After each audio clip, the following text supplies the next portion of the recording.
విశ్వ హిందూ పరిషత్ ఆధ్వర్యంలో హైందవ శంఖారావాన్ని ఏర్పాటు చేశారు. గన్నవరం, కేసరపల్లి భారీ బహిరంగ సభ ఏర్పాట్లను చేశారు. ఉమ్మడి తూర్పు గోదావరి నుండి వేలాదిగా హిందువులు తరలి వస్తున్నారు. ఈ సందర్భంగా రాజమండ్రి కొంతమూరులో జాతీయ రహదారిపై బస్సులను జెండా ఊపి ప్రారంభించిన బీజేపీ నేత కంబాల శ్రీనివాసరావుతో మా ప్రతినిధి శ్రీరామ్మూర్తి ఫేస్ టు ఫేస్. ఈరోజు విజయవాడలో జరిగే విశ్వ హిందూ పరిషత్ ఆధ్వర్యంలోని హైందవ శంఖారావ సభకు తూర్పుగోదావరి జిల్లా నుంచి భారీ సంఖ్యలో జనం తరలి వెళ్తున్నారు.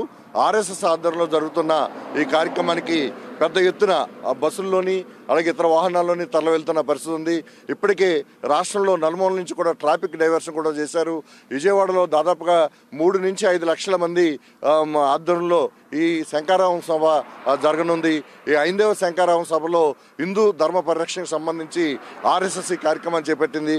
అయితే తూర్పుగోదావరి జిల్లా నుంచి పెద్ద సంఖ్యలో తరలి వెళ్తున్న నేపథ్యంలో ఇక్కడ ఏదైతే విశ్వ హిందూ ధర్మ పరిరక్షణ రామసేన అధ్యక్షులు అలాగే బీజేపీ నాయకులు మన కంబాల శ్రీనివాస్ గారు ఉన్నారు. ఈయన ఆధ్వర్యంలో దాదాపుగా 50 నుంచి 60 బస్సుల్లో ఇక్కడికి విజయవాడ తరలి వెళ్తున్న పరిస్థితి ఉంది. చెప్పండి, ఏ విధంగా మీరు ఈ ప్రాంతం నుంచి హైందవ శంఖారావ సభకి తరలి వెళ్తున్నారు? అక్కడ ఏం జరగబోతుంది? అసలు ఇంత సభ ఏర్పాటు చేయడానికి ఏంటి కారణం? శ్రీ మహాగణాధిపతి నమః. భారత్ మాతాకి జై. జై శ్రీరామ్. నేను మీ కంబాల శ్రీనివాసరావు, విశ్వ హిందూ ధర్మ పరిరక్షణ రామసేన అధ్యక్షుడిగా మీకు అందరికీ తెలుసు. రీసెంట్గా భారీ ప్రభంజనంతో బీజేపీలో జాయిన్ అవ్వడం కూడా జరిగింది. అయితే హిందువుల మీద, అలాగే హిందూ దేవాలయాల మీద, అలాగే హిందూ దేవాలయాల మీద అజమాయిషీ మీద చాలా దుర్మార్గమైన హిందువులందరికీ సంబంధించి మానసికంగా అందరి మానసికం పైన దాడి జరుగుతుంది, మనసులపైన దాడి జరుగుతుంది. ఇవన్నీ కూడా చాలా పెద్ద ఎత్తున ఎవరు తట్టుకోలేని విధంగా హిందువులపై జరుగుతున్న అకృత్యాల మీద అందరూ స్పందించడం కోసం భారతదేశంలోనే మొట్టమొదటిసారిగా విజయవాడలో కేసరపల్లిలో ఈ జనవరి 5 ఆదివారం నాడు భారీ ఎత్తున 4 లక్షల నుంచి 5 లక్షల జన సమీకరణ ధ్యేయంగా పెద్ద ఎత్తున మఠాధిపతులు, పీఠాధిపతులు రావడంతో జరుగుతుంది. దీంట్లో చాలా ముఖ్యమైన అంశాలు చర్చించడం ఏంటంటే యూనిఫార్మిటీ కామన్ సివిల్ కోడ్ ఉంది కదా, సివిల్ కోడ్ ఉంది యూసీసీ. ఆ సివిల్ కోడ్ పెద్ద ఈ మధ్యకాలంలో చాలా గొప్పగా ఇది అవుతుంది, అది బాగా ప్రచారం ఉంది. ఈ యూసీసీ అనేది, యూనిఫార్మిటీ సివిల్ కోడ్ అనేది భారతదేశంలో ప్రతి హిందువు యొక్క ప్రత్యేకమైన బాధ్యత. ఇది ఎందుకని చెప్తున్నానంటే ఇది చాలా ఎగ్జాంపుల్స్ కూడా చాలా విషయాలు చెప్పడం జరిగింది. చిన్న పిల్లల దగ్గర నుంచి, వృద్ధుల దగ్గర నుంచి, స్త్రీల దగ్గర నుంచి, మగవాళ్ళ దగ్గర నుంచి అందరికీ కూడా సమానమైన హక్కులు లేకపోవడం, ఆర్థిక అసమానతలు సంభవించడం, ఈ రిజర్వేషన్లు అనే పేరు మీద దాని కింద, అంటే ఇది చాలా సున్నితమైన విషయం. రిజర్వేషన్ ఇవ్వడం తప్పు కాదు, ఇవ్వాలి. అలాగని చెప్పి ఒకే పద్ధతిలో వెళ్ళిపోతూ కొంతమంది వర్గాల హిందువులని చాలా అట్టడుగు స్థాయికి తొక్కేయడం జరుగుతుంది. నేను ఎప్పుడూ వ్యతిరేకం కాదు. బాబాసాహెబ్ అంబేద్కర్ యొక్క ఆలోచనలు కానీ, దళితుల యొక్క మనోభావాలు కానీ, మైనారిటీల యొక్క మనోభావాల మీద నేను ఎప్పుడు కూడా దాడి చేయను. వాడిని ఎప్పుడు కూడా ఎంకరేజ్ చేస్తాను, అది ఉండాలి. ద సేమ్ టైము హిందువుల గురించి పట్టించుకోవట్లేదు. అదే నా ఆవేదన. ఈ ఆవేదన నాది కాదు, భారతదేశం అంతా ఉంది. దాని మీద ఈ ప్రభంజనం జరుగుతుంది. రెండో విషయం ఏంటంటే మత మార్పిడి విధానాలు. బాబాసాహెబ్ అంబేద్కర్ అంటే దళితులకి, మైనారిటీలకి చాలా ఇష్టం. వారు చెప్పిన మాటే నేను చెప్తున్నాను. మత మార్పిడి అనేది దేశ భద్రతకి చేటు. దీని మీద కూడా విస్తృతంగా చర్చలు జరుగుతున్నాయి. మూడోది, హిందూ దేవాలయాల మీద అజమాయిషీ ప్రభుత్వాలకు ఎందుకండి?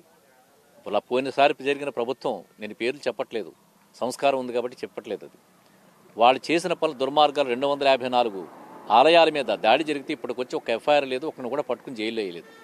అలాగే నాలుగో విషయం, హిందూ దేవాలయాల ఆక్రమణ.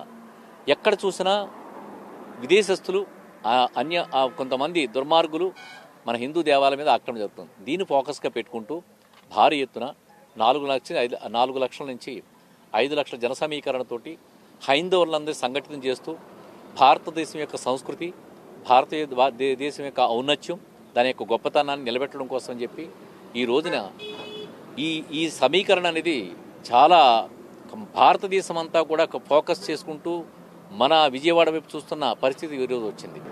మాకు దాదాపుగా 40 నుంచి 50 బస్సుల వరకు ఆ సౌకర్యాన్ని ఏర్పాటు చేయడం కోసం బాధ్యత మాకు ఇచ్చారు. అది ఆహార సమీకరణ వేరే వాళ్ళు చేస్తున్నారు.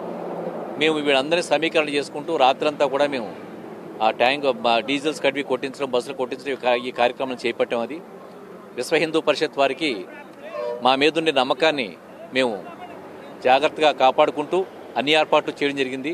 జనాలు తండోపతండాలుగా అసలు మేము వస్తారా అనుకున్నాం, కానీ ఎక్కడా ఎవరు తగ్గట్లేదు, తండోపతండాలుగా వెళుతున్నారు. ఇదంతా నిజంగా చాలా పరిణామం పరి హిందువుల కోసం అని చెప్పని ఈ విధంగా మేము ముందుకెళ్తున్నామండి. ఇది శ్రీనివాసరావు చెప్తున్నది. ఏదైతే విజయవాడలో కేసరపల్లిలో జరుగుతున్న హైందవ శంకరావం సభకు భారీ ఎత్తున అన్ని ప్రాంతాల నుంచి కూడా తరలి వెళ్తున్నారు. రాష్ట్రంలో వివిధ ప్రాంతాల నుంచి కూడా ఈ శంకరావం సభకు తరలి వస్తున్నారు. అయితే దాదాపుగా 4 నుంచి 5 లక్షల మంది ఇక్కడ చేరుకుంటారని చెప్పేసి భావిస్తున్న పరిస్థితి ఉంది. అయితే కొన్ని ఆర్ఎస్ఎస్ ముందు నుంచి కూడా నెట్వర్క్ చేసి భారతీయ సంస్కృతి సాంప్రదాయాన్ని కాపాడడంతో పాటు హిందూ దేవాలయాల పరిరక్షణ కోసం, హిందూ దేవాలయాల మీద జరుగుతున్న దాడుల్ని అరికట్టడం కోసం అనేక అంశాల మీద కూడా ఈ సభలో ఈ హైందవ శంకరావంలో జరుగుతుందని చెప్పేసి కూడా కమ్మల శ్రీనివాసరావు చెప్తున్న పరిస్థితి. అయితే ఇప్పుడు తూర్పుగోదావరి జిల్లా వ్యాప్తంగా అంటే ఇటు ఈ గోకవరం ప్రాంతం నుంచి ఈ రాజనగరం ప్రాంతం నుంచి 40 బస్సుల్లో తరలి వెళ్తున్నారు. అలాగే జిల్లా వ్యాప్తంగా కూడా వందల సంఖ్యలో బస్సుల్లో ఇక్కడికి హైందవ శంకరావ సభకి జనం తరలి వెళ్తున్న పరిస్థితి కనిపిస్తుంది. కెమెరామెన్ రామకృష్ణతో శ్రీరామూర్తి, ప్రైమ్ న్యూస్.